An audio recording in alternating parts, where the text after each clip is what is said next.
muchas gracias por la invitación y muchas gracias por quedarse a escucharnos hasta esta hora. Y solo puedo decir, wow, en mi defensa, en casa se sigue cocinando con el molcajete y el metate de mi bisabuela. Se conservan las recetas que escribió a mano mi bisabuela y yo soy la heredera de todo eso y transmitiéndolo. Y una vez dicho eso, wow, qué difícil seguir. Me toca llover en el desfile y eso pues es complicado. Si bien lo que hemos escuchado todo el día y los 25 años de trayectoria del Consejo Regulador del Tequila, lo único que me dicen es qué increíble valor, qué marca. Es una marca cultural, es una marca económica, 70,000 empleos, reconocimiento en todo el mundo. Y en la mañana, y con mi grave sentido del toxicólogo, pues solo me quedaba a pensar: frambuesas de Guatemala, pepinos de España, naranjas de Chile. Un incidente reconocido a nivel internacional. España, aparte, ni siquiera eran culpables. Los pepinos eran inocentes, eran germinados de Turquía lo que sucedió, y sin embargo el cierre de fronteras, el retiro de mercado y los consumidores muertos y enfermos les hicieron perder $200 millones a la semana. Una crisis mal manejada, mal resuelta, y se acabó todo. Se acabó el valor de la marca. Y entonces, pues eso es lo que me compete explicarles a ustedes el día de hoy, ¿no? Todos los grandes retos que aparte no son los retos que son obvios, ¿no? Esta es una industria que es microbiológicamente muy noble, aparte de que tenemos ese paso protector que es la destilación. La microbiología normalmente no preocupa porque está cuidadísima. Sin microbiología buena no hacen buen tequila. Dependen de sus pequeños trabajadores, esas levaduras que escogen con tanto cuidado, esas levaduras salvajes y esas que están cultivadas y seleccionadas. Hoy en la mañana nos decían, para cada una de nuestras marcas tenemos nuestra cepa especial. Entonces normalmente la microbiología pues no nos preocupa tanto. Y por supuesto, pues hemos hablado todo el día y tenemos representado todo, ¿no? Los procesos artesanales, los procesos modernos. Esta tendencia de mercado que dicen que pues lo orgánico y lo natural vale más, pero desde el punto de vista del toxicólogo no necesariamente es más seguro. Y lo que hay que hacer es aprender a preguntar esas preguntas diferentes.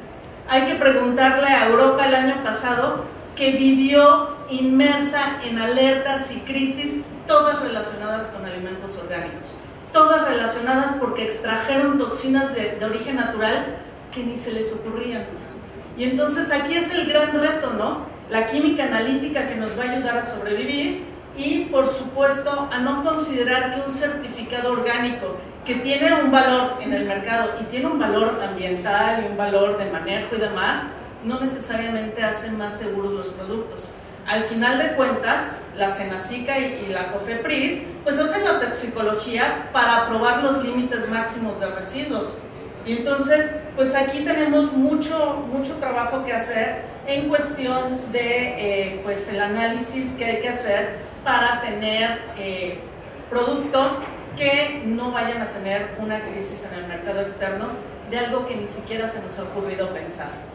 Por supuesto, el desarrollo de la química analítica y nuestros grandes químicos analíticos pues nos ayudan a encontrar partes por trillón de cosas que si uno consume en partes por millón o en miligramos, pues son tóxicas. En partes por trillón a lo mejor hasta saben bien.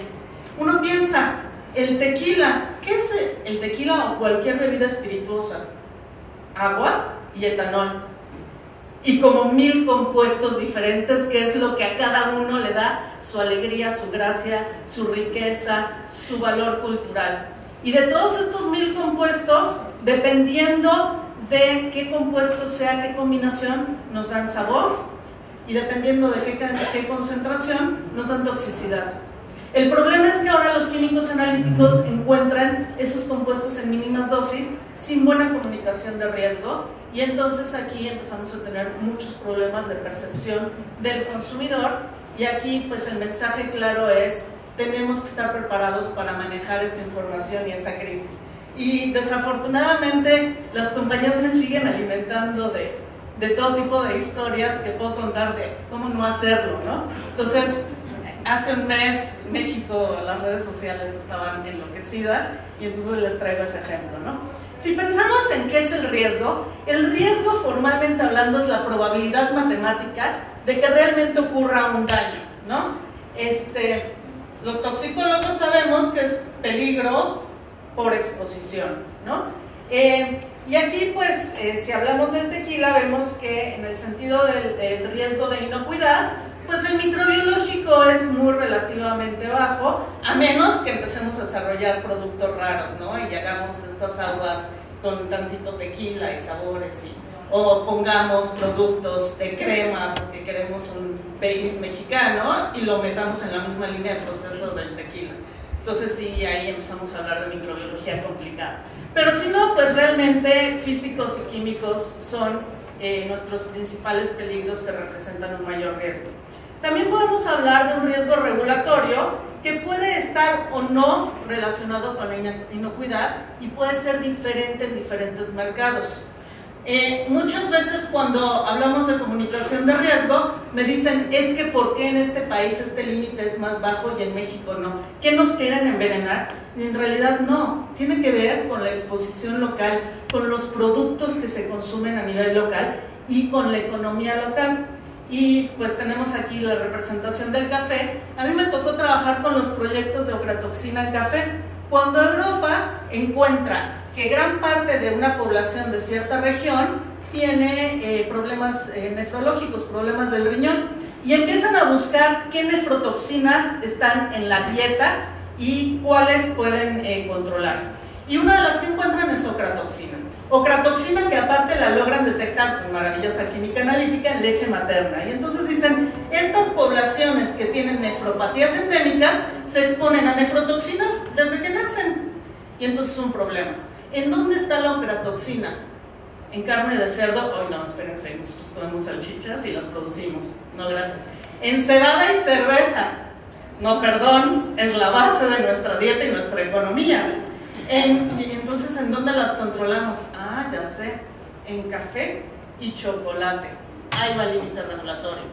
Ponen un límite regulatorio muy estricto sin pensar que ¿dónde han visto los cafetales europeos? Que yo sepa, el cafetal provenzal no existe.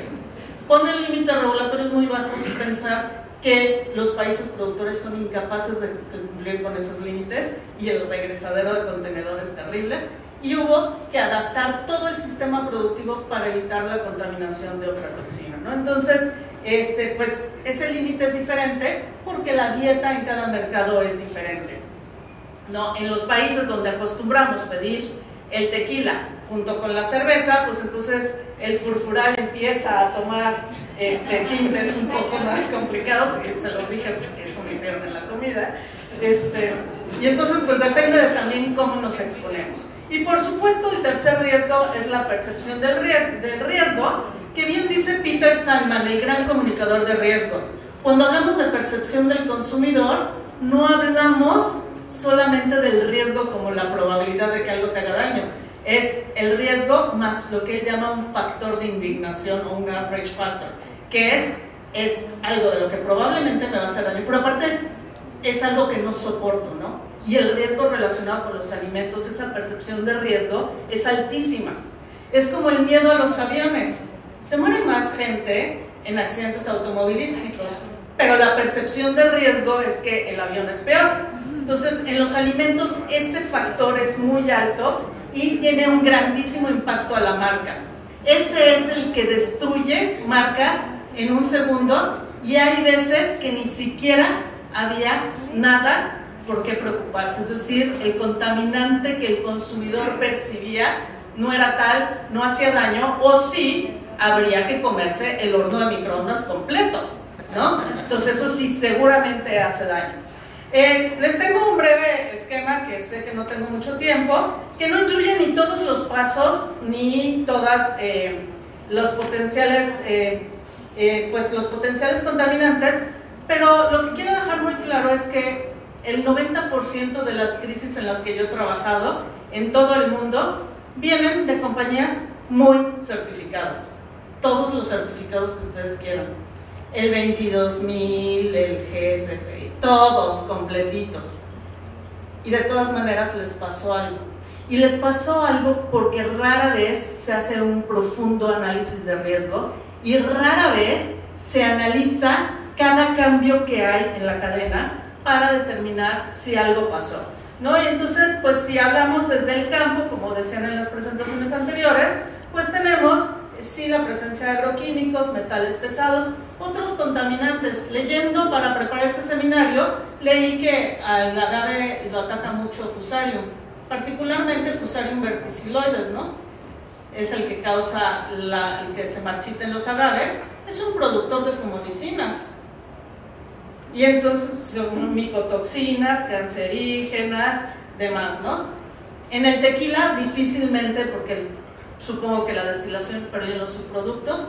Y entonces cuando empezamos a pensar en la sustentabilidad y en hacer composta y en hacer otros productos, hay que hacerse estas preguntas, ¿no? Cuando pensamos en composta, hay que pensar en bioacumulación de químicos persistentes en el ambiente que antes no eran un problema, en metales pesados y demás.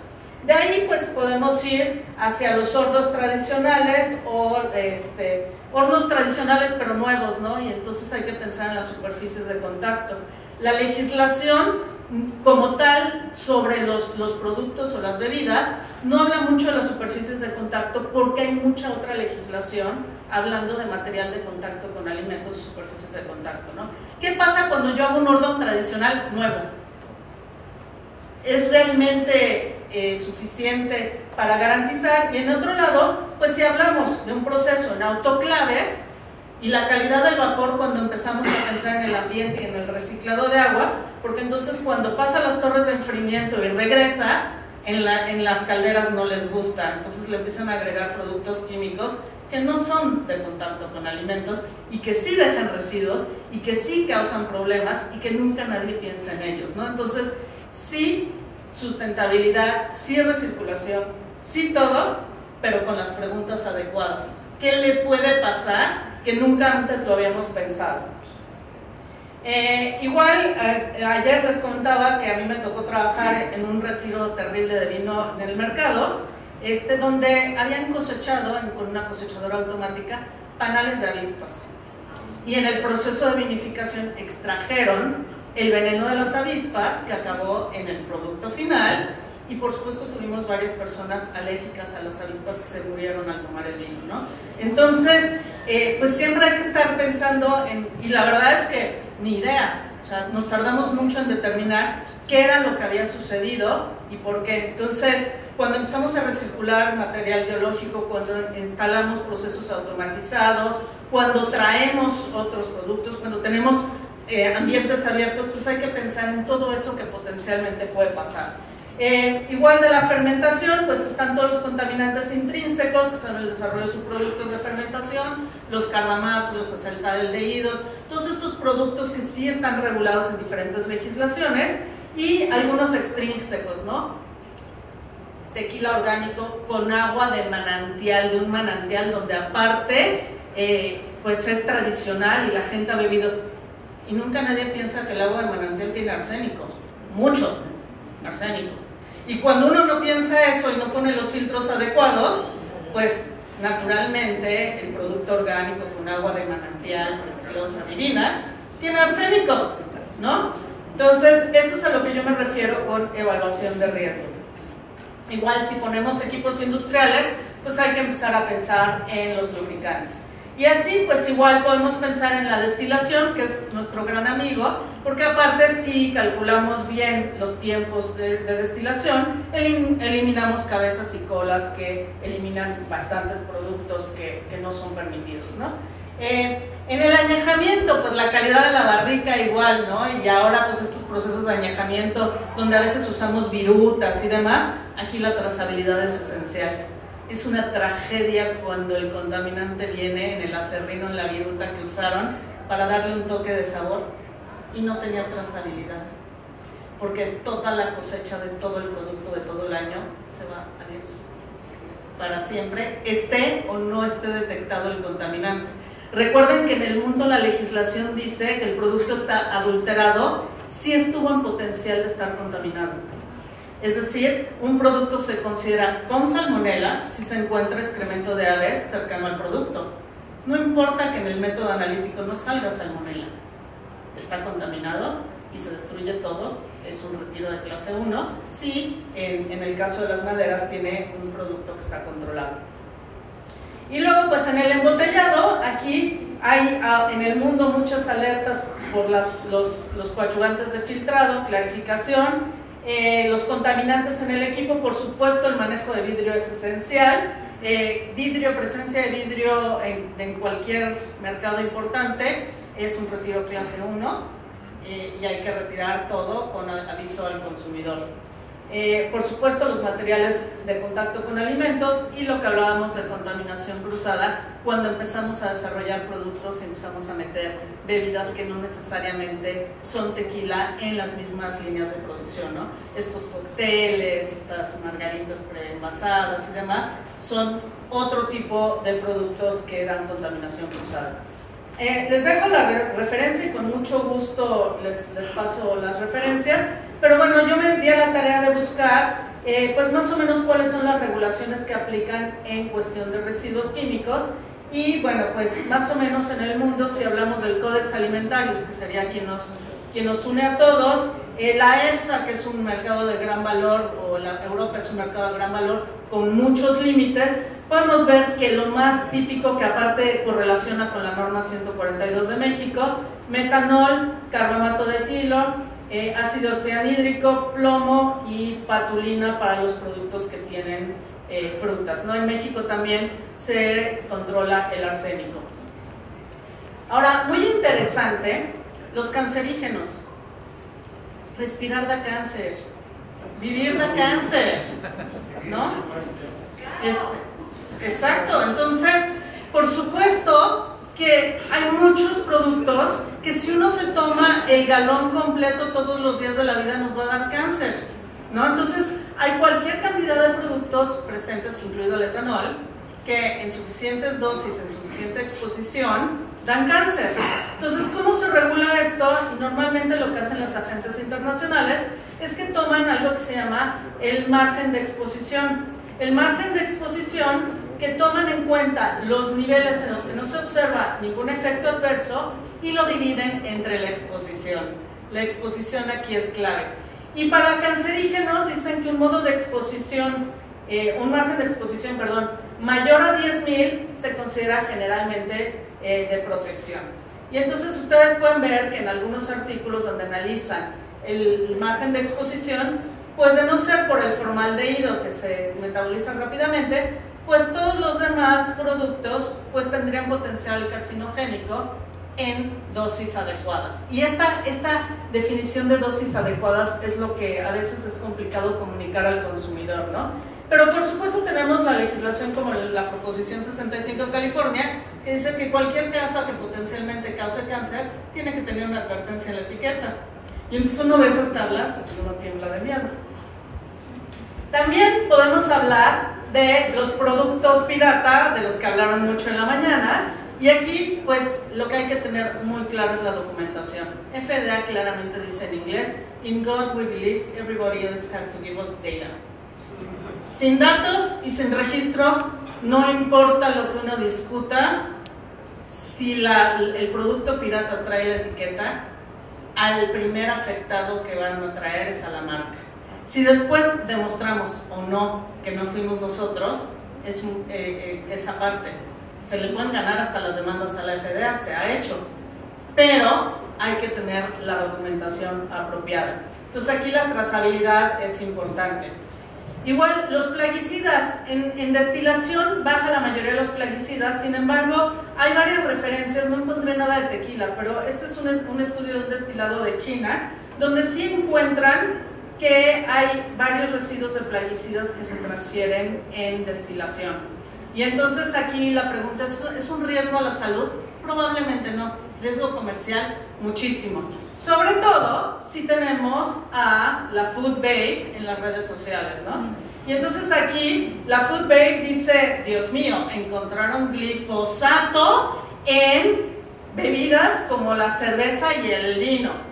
Y aquí lo que yo los invito como Consejo Regulador de Tequila es tener estrategias de comunicación muy claras. Este hombre es Dr. Whisky.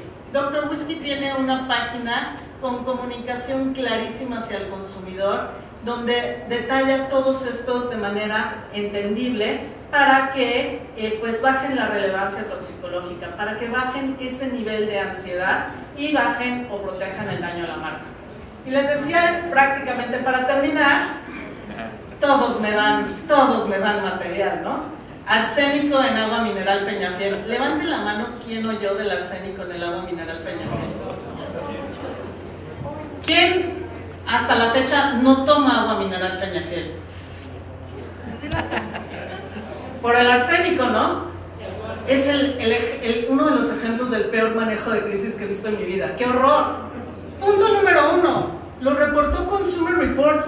No es una autoridad reconocida, y allá atrás está la autoridad que no me va a dejar mentir. Consumer Reports es una ONG que se dedica a hacerle problemas a la industria. Segundo, FDA jamás emitió una alerta sanitaria. Tercero, Peñafiel guardó silencio. Y cuando abrieron la boca dijeron, admitimos niveles elevados de arsénico en bebidas sin sabor. Pero madre mía, ¿no? Y entonces, ¿y qué significa arsénico? Claro, venía del agua de manantial que siempre, toda la vida ha tenido arsénico. Se filtra, ¿sí? Pero en las redes sociales determinaron que Lucrecia Borgia era accionista de Peñafiel. Los frieron hasta alcanzar. Los profesionales de la salud, la cantidad de artículos de pediatras que se publicaron, como el arsénico envenenaba, Napoleón se murió de arsénico, causa retardo en el crecimiento, ganas de participar en la política, todo eso causa el arsénico, ¿no? Entonces Peñafiel decía, sí, creo que sí tenemos arsénico. Al final, esto es de la página web de Peñafiel, donde Consumer Reports dice que tiene 17 partes por billón, el límite máximo por norma es 10, el laboratorio de la Profeco encontró 5. Peñafiel no tenía el arsénico del Lucrecia Borgia, ¿no? ¿Qué tenía? Muy mala comunicación en crisis, muy mala. Pero mi pregunta para ustedes, y ese es el mensaje que les quiero dejar, es ¿qué van a hacer el día que digan el tequila tiene fill in the blank, ¿no? Entonces necesitamos, por supuesto, mejorar nuestros sistemas de evaluación de riesgo más allá de la certificación, mantener la información actualizada porque los límites regulatorios cambian de acuerdo con la exposición, mecanismos apropiados de comunicación de riesgo tienen que tener identificado, pre-redactado, prehecho, que van a responder a tiempo. No guarden silencio 4 días porque los fríen en las redes sociales, porque lo más importante de este evento, yo creo, es el gran valor que ha adquirido la marca Tequila. Y con eso, pues me despido con una cita que me gusta de Oscar Wilde, que es una cita absolutamente toxicológica porque todo depende de la exposición. Muchas gracias.